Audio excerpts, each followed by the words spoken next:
Rapper and reality TV star DaBrat is facing backlash for a big reveal about her pregnancy. DaBrat announced back in February that she and her wife, Jessica Judy Dupart, are having their first child. While promoting their reality TV show, Brat Loves Judy, the two revealed that they had chosen a white sperm donor. She added that the one black donor that they found looked like, quote, Jiminy Cricket. Now, that comment didn't sit too well with some people. Joining me now is fertility doctor Obehi Asemota. She's a board-certified OBGYN and reproductive endocrinology and infertility specialist. She's also the founder of Hope Fertility. We also have with us Reverend Dr. Stacy Edwards-Dunn. She's the founder and president of Fertility for Colored Girls. She's also the author of Hold On to Hope, Stories of Black Women's Fertility, Faith, and Fight to Become Mommies. Thank you both for joining me. Dr. Stacy, I'm going to start with you. DaBrat said that out of the list of donors that matched her and her wife's criteria, only one donor was black. Now, I know DaBrat joked about the baby not being, the potential donor not being good looking, and that's a different conversation really to me. But the more serious point she made was that there weren't a lot of black donors. What's going on there? Is that true?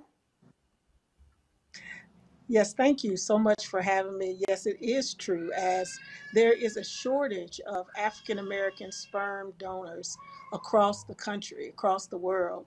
And much of this has to do with so many myths, as well as misconceptions and stereotypes in the African American community, as well as lack of education around the need of sperm donors in our community. So certainly, if you would go to a cryobank to look for a donor, out of thousands of donors, you may only find, particularly sperm donors, you may only find 2 or 3 amongst those donors. So certainly there is a shortage of black sperm donors that are in cryobanks, and also a lack of black men who are willing to donate their sperm to support women and couples who are in need of a sperm donor.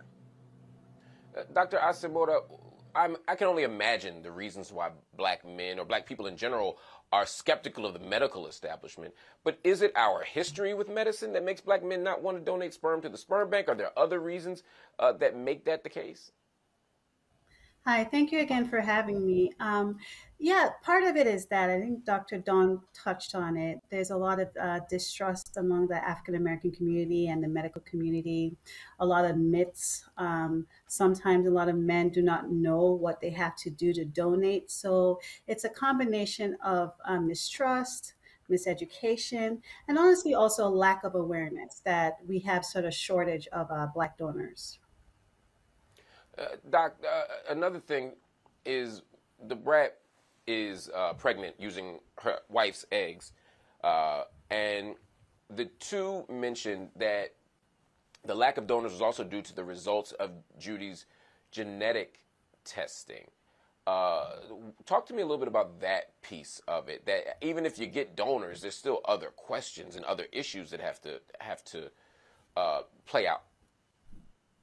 Right, because that's the thing. Imagine you already have a small pool, and then you have to make sure that what you're a carrier of, your donor is not a carrier of. Because so certain people carry genetic diseases. For example, you might be a carrier for sickle cell disease, you might be a carrier for cystic fibrosis.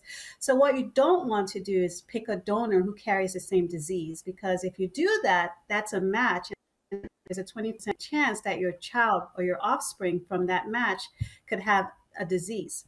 So it makes the pool even smaller. So you imagine if you have a pool of 20, once you look at your genetic report and the carrier report, it might even dwindle down even more if you carry the same diseases. So not only is there a shortage of black donors, when you look at genetic reports, smaller if you carry a genetic disease. Dr. Stacy, there's a lot of stigma. I watch social media. I monitor this. I hear how people talk about motherhood, how people talk about eggs, donor eggs, IVF, IUI, all the stuff. Why is there such a stigma around the various ways that Black women and Black families really attempt to grow? Yeah, I think there are a number of stigmas for a number of reasons. Much of the stigmas go back way to slavery, particularly around breeding myths. And so, and then oftentimes in the African American community and even across the world, due to breeding myths, many people believe that people of African descent, or who I like to say have been kissed by nature's son, that we are hyperfertile or baby making machines. When the fact is that we too, we struggle with fertility challenges. Although slavery did not say that, because in slavery and because of breeding myths, we were seen as a commodity, and we were brought here to produce bodies in order to basically make money and to So does particularly that create build the land. shame? Does that create shame, Dr. Dunn?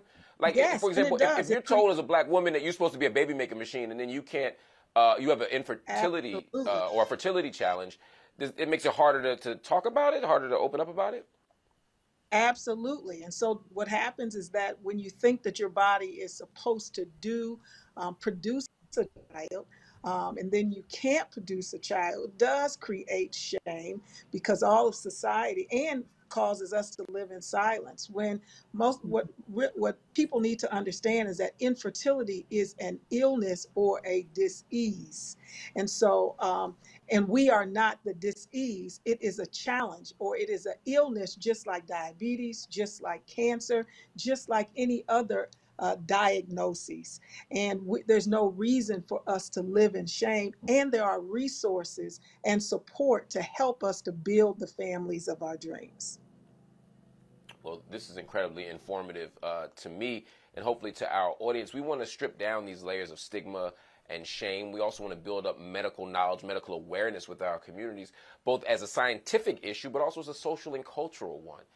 And so I'm grateful to have both of you here with us, and I want to have you all continue to come back and talk to the people about these issues, because they're so important and so underreported in our community. Dr. Dunn, Dr. Asemota, thank you both so much for joining me on theGrio.